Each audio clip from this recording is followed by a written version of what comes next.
Welcome to Fatima Today. I'm Carolyn Walsh. Thank you for joining us.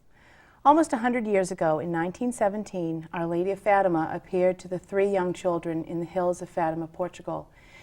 She appeared to Jacinta, Francisco, and Lucia, and she asked them, if you can believe it, that she asked children to amend their lives to make up for the sins of mankind and for their own sins.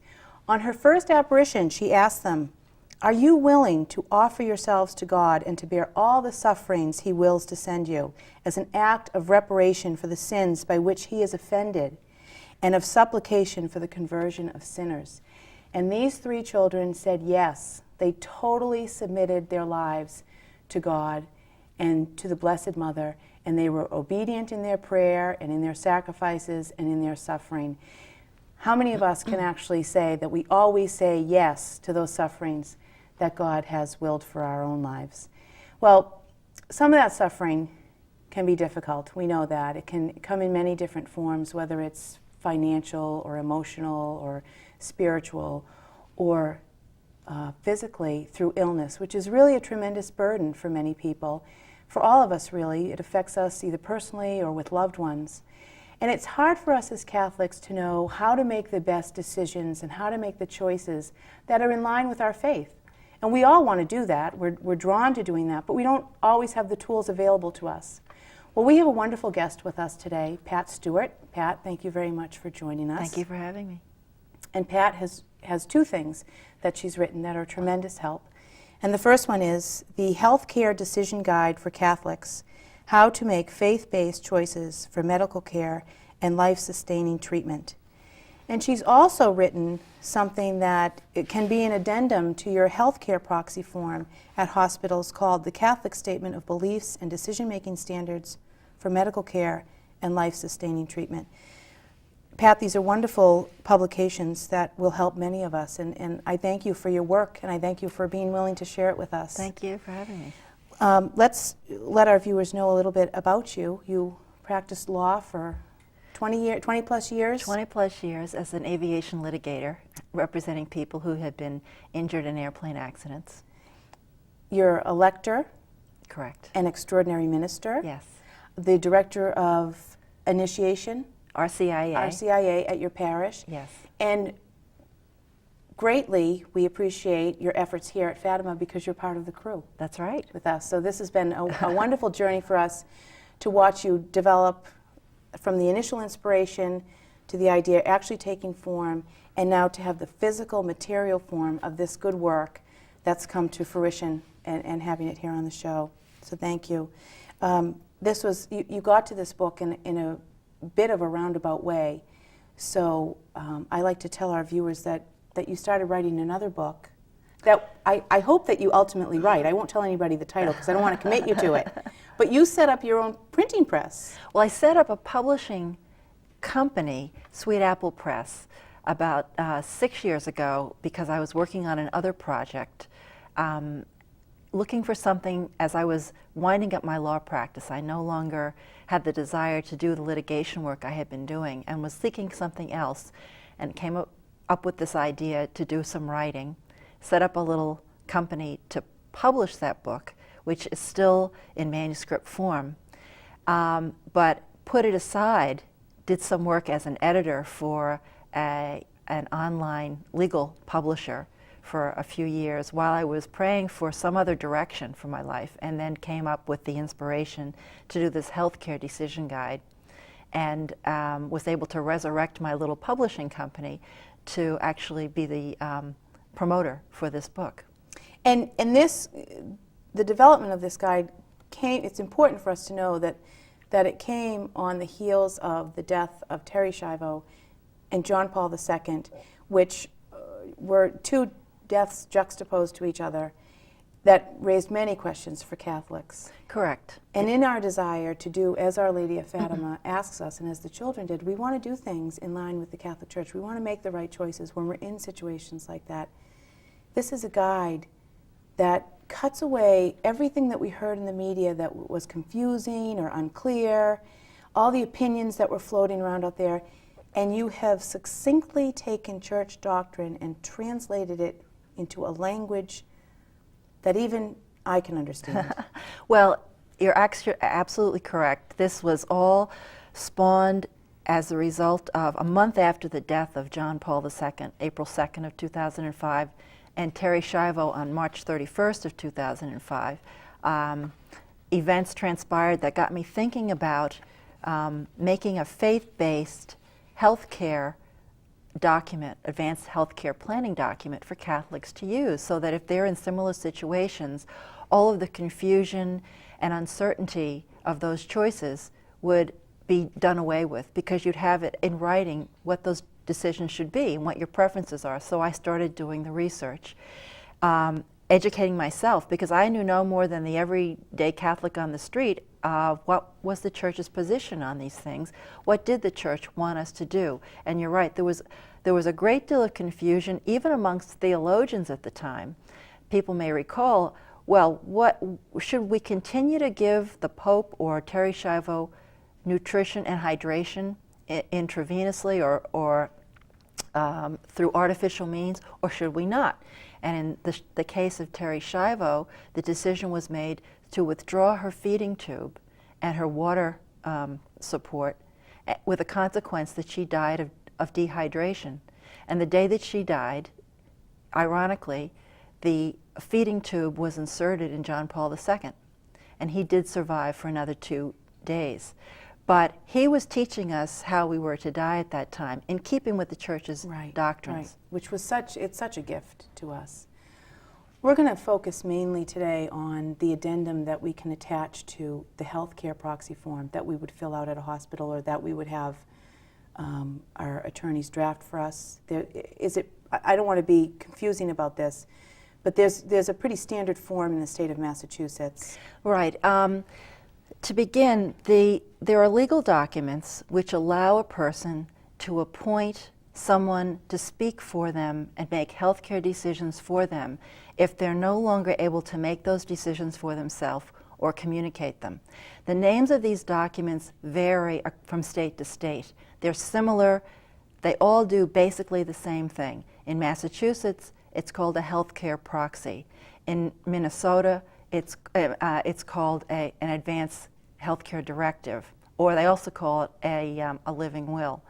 And what those documents do is, as I say, they allow you to officially appoint the person whom you want to speak for you, so that that person will then have authority to make those choices and decisions for you for your health care and your medical treatment.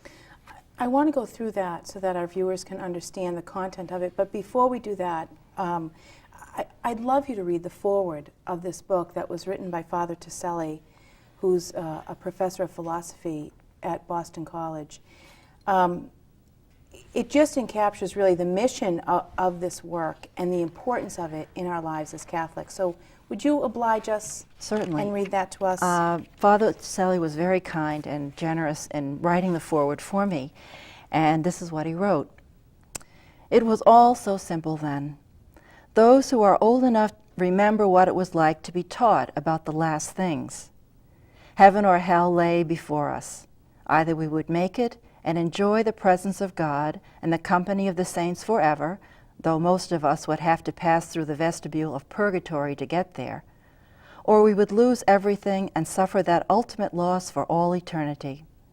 Those were about the only end-of-life issues we Catholics felt compelled to deal with, and for most of us, they were more than enough. But now medical science has changed all that. The same discoveries that have eased our pain, sustained our breathing, nourished us when we could not swallow, replaced our organs, and have thus, for countless people, made the burden of life more bearable, have also at the same time given rise to burdens of their own, hitherto undreamed of questions, dilemmas, crises.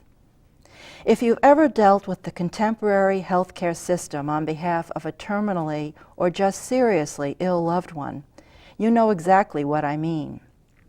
Will we nourish, hydrate, resuscitate? And if not, what will we do with the body? Bury, cremate, or perhaps donate? Catholics may dimly remember something about not having to sustain life by extraordinary means, But what used to seem extraordinary seems nowadays pretty ordinary. When is it right to refuse treatment for yourself, for another? Should the notion of quality of life enter into your decision? If so, how? And what about the alleviation of pain? When is it right to use medication that will eliminate pain, but also shorten life? These questions are neither academic nor avoidable. The world we now live in demands that we face them. Some of us, in fact, have faced them already, whether or not we were equipped to do so. And that's the point of this wonderful little book, to prepare us as faithful Catholics to deal with the new last things. We all owe Patricia Stewart a special debt of gratitude for the Healthcare Decision Guide for Catholics. It's subtitled, How to Make Faith-Based Choices for Medical Care and Life-Sustaining Treatment. And like any first-rate how-to book, it's practical, clear, concise, and direct. In every sense, user-friendly. When the stakes are as high as life or death, a friendly, faithful guide is as much as we could pray for. In that sense, the Healthcare Decision Guide for Catholics is literally heaven sent. Well, that is such a beautiful Marvelous. introduction, and it just really captures the essence of what this is all about, that we have to make some tough decisions and stay true to our Catholic faith in a world that is medically changing every day. New things are coming up all the time, and to navigate our way through that. The guide itself goes pretty much step by step in making that decision, and then gives some very specific examples, what-if situations, not what-if situations, but certain vegetative state, Standards pregnancy. that the Church has for very specific situations that may be part of the decision process that you have to consider. Let's take a look at I'm going to call it the healthcare proxy paper, but because it has such a long, the Catholic Statement of Beliefs and Decision-Making Standards for Medical Care and Life-Sustaining Treatment. But for the purpose of the show, I'm just going to call it the healthcare proxy form. Or the Catholic Statement. Catholic Statement is better, Okay. thank you. What it prompts me to think, we tend to think about an aging parent or somebody who's grown, an adult. What it makes me think of, though, too, we have to be prepared to make those decisions to the best of our ability when it includes ourselves or our loved ones. As parents, we don't like to think about this, but we need to consider things that we would do for our children. We need to be prepared in the event that we have to make decisions for our children. Very few of us have to, but some of us do. And it's not an easy thing. But this too can help parents assess where things should be in the event that something should happen to their child or decisions have to be made. Well, the purpose of this statement, the Catholic Statement, is, as you say, to serve as an addendum and attachment to a secular proxy or advanced healthcare planning document in which you are giving directions to someone as to how you would like to have decisions made for you. But keep in mind, I think it's important, I know that people are many times sensitive to these kinds of discussions. They sometimes generate feelings of uneasiness, fear, anxiety. People don't like to talk about subjects that sound scary. And not all decisions about medical care have a connection to an end-of-life issue. That's right. Or because the patient is in a serious terminal condition. Many times, someone has to have a decision made for them because they are temporarily unable That's to right. communicate those decisions for themselves. That's right. And when you think about, I was trying to think of an analogous situation where people are much more comfortable talking, but it has the same potential impact, and that is simply the subject of health insurance. People talk about health insurance more or less comfortably, but that doesn't mean, because it doesn't mean it's going to forecast a serious accident or an illness. That's right. But these are discussions we have with our employers. We all pick health insurance plans and coverage because they're sensible ways of planning for the future. None of us knows what lay ahead of us in our lives. And what I'm hoping is that discussions about healthcare planning documents will also take on that same type of familiarity, and the comfort level of people will increase if they can think of them in terms of just sensible planning for the unknowable future in every life. Right. And I want to interject here that there's, because I want to read to you part of a psalm, the seriousness of it as Catholics, that it doesn't mean that these things are going to come up, that we're going to have to deal with these heavy-hitting decisions and it's going to tear us apart. But it speaks to what we need to be prepared for. And as this being a Catholic guide, it is one that, if it's available to us, we should make ourselves knowledgeable with that information. There's a beautiful psalm, Psalm 81, and the verses I'm going to read to you are 10 to 16. And it's basically, it's imploring us to listen to God's word. This is part of God's word in that it's totally in line with church teaching. And we as Catholics have an obligation, to make sure we make decisions in line with our faith. Psalm 81, verses 10 through 16 read, I am the Lord your God, who brought you up out of the land of Egypt. Open your mouth wide, and I will fill it. But my people did not listen to my voice. Israel would have none of me. So I gave them over to their stubborn hearts, to follow their own counsels.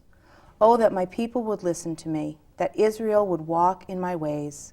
I would soon subdue their enemies and turn my hand against their foes. Those who hate the Lord would cringe toward him, and their fate would last forever. I would feed you with the finest of the wheat, and with honey from the rock I would satisfy you. What that speaks to us is that we cannot keep God out of this picture. It's critical to keep God in the decision-making process by prayerfully being obedient and by offering up and accepting the sufferings that we have if we're in those situations. Correct. Now, let's take a look at the Catholic statement and just let people know what they have to do. It's a fairly short document. It is. It's 4 pages. It is in keeping with the content of the Healthcare Decision Guide, which does have the imprimatur of the Church. Right. And all I did was take the principles that are in the Healthcare Guide and put them into a format which could be attached to another document and photocopied. So what it does, all states, while they may call their advanced healthcare planning documents by different names, all states allow you to attach or to include instructions for your healthcare representative based on your religious beliefs. And what this statement does is to put in 4 pages the basic instructions for Catholic decision makers to follow. Okay. So instead of having to write it all out by hand, if you simply attach this to your secular proxy, you now have a faith-based healthcare proxy. Now, what I really like about this is that we can get a hold of this document. It doesn't have to be signed. It doesn't have to be notarized. It can be attached to the healthcare proxy form. I'm sorry, I'm losing titles. They're flying out of my head. That we sign in the hospital. Correct. In Massachusetts, to be clear, the document that you use to appoint someone is called a healthcare proxy. It's called by different names in different states. This Catholic statement can be attached to the document that you receive in the hospital, and that will make it a faith-based document. Whatever state you happen to be in, by whatever name they refer to this instrument by which you are appointing someone to speak for you, the same applies. You can simply attach this to the document. Each state has statutory requirements for how your document has to be signed or executed. Okay. Number of witnesses who have to be present and what their age requirements are, okay, and that sort of thing. But this is an attachment to that document. Right. Now, I know when I go in to have deliver a child, I've signed them. So this I could attach to that. Now, a question. For a situation like that, I sign that in the hospital, I attach this. Will that be on record?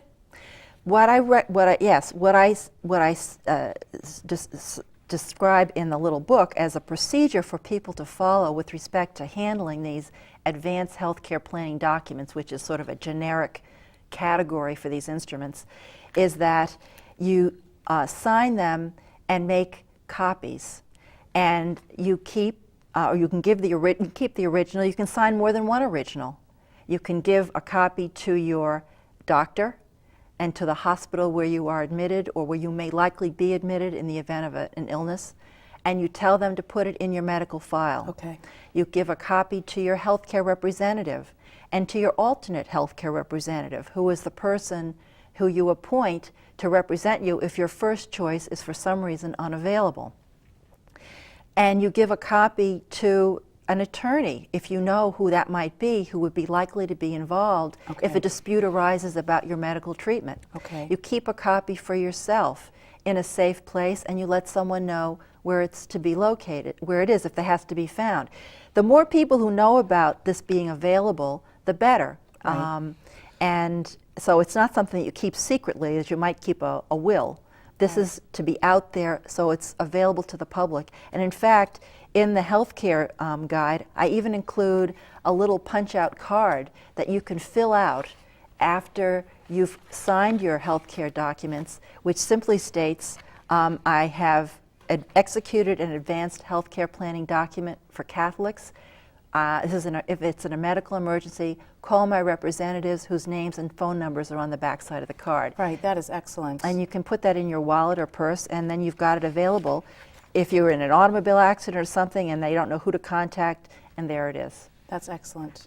That's great. There's so much in here that I really hope our viewers are able to get a hold of that and take a look at it. The Catholic statement goes through identifying a few things, acknowledging the gift of life, observing the potential for suffering and death, recognizing that it's part of human existence. Treatment decisions in general, there are a few things outlined here. There are extraordinary medical care versus ordinary medical care. We select different options so you can... There are two options. The Church accepts both choices as in keeping with its teachings. Fundamentally, the Church says you are not required, if you're at a point where whatever is considered to be ordinary treatment for the condition that you're suffering from is not going to affect a cure, you're not required then to say, kick it up a notch and say, okay, whatever else is out there that is extraordinary, that is risky, that is extremely costly, I want the latest and the greatest, whatever it is, that experimental procedure, you better give it to me. Church says, no, you don't have to do that. If you just decline and prefer to just accept whatever is medically or customary or ordinary for your treatment, whatever its limitations may be, that's really just an acceptance of the human condition, that at some point we're all going to leave this world. Alternatively, you can select and choose to have extraordinary medical treatment provided for you. And if you make that choice, you can signify in this document that you choose option 1, the extraordinary treatment, or option 2, I prefer simply to accept whatever is currently the ordinary medical care. And then it goes, with option 1, it gives your healthcare representative, it tells them to consider your reasonable wishes and those of your family. In fact, there is another analysis outline for the decision maker to follow, even when the patient has selected the extraordinary medical care. That's not the end of it. The decision maker then has to still consider what are the reasonable wishes of the patient, the patient's family. That decision maker has to confer with physicians and find out what is the technique going to cost in personnel and instruments, and is it going to subject the patient to extraordinary suffering, and put this all together and then make a decision. Does choosing this alternative make sense? Right. Is it reasonable? Right. These are wonderful tools. You know, I'm always struck with Our Lady of Fatima and with the angel Gabriel, who really implored many times that suffering was part of a reparation for sin. So this isn't a tool to run away from suffering by any means, but let's just make it clear to our viewers that that know this, that suffering as part of reparation for sin is part of our human condition. The angel Gabriel asked those 3 children, are you prepared to accept and bear with submission the suffering that God offers for you in reparation for your sins and the sin of mankind? We can offer this suffering that we don't want up for the conversion of sinners. I'm going to read to you something that Blessed Alan shared. He was a devotee of the Rosary. And how beautiful our suffering can be, even though we try to minimize it and care for it in the best way possible, that it's not lost. Our suffering is not wasted, as Our Lady of Fatima has told us. Blessed Alan says that a nun who had always had great devotion to the Holy Rosary appeared after death to one of her sisters and said to her, if I were allowed to go back into my body, to have the chance of saying just one single Hail Mary, even if I said it quickly and without great fervor, I would gladly go through the sufferings that I had during my last illness all over again in order to gain the merit of this prayer. This is all the more compelling because she had been bedridden and had suffered agonizing pains for several years before she died. Our prayers are so essential, not only for our own conversion and our own salvation, but for those of others, and they can really be effective. So I thank you, Pat, for joining us very much. Thank you for having me. And I implore you all to wear your scapular and to pray your rosary. And I ask you to please join us again next week at the same time here on Fatima Today. Thank you. Our Lady at Fatima said, pray a great deal, and make sacrifices for sinners, for many souls go to hell because they have no one to pray and make sacrifices for them.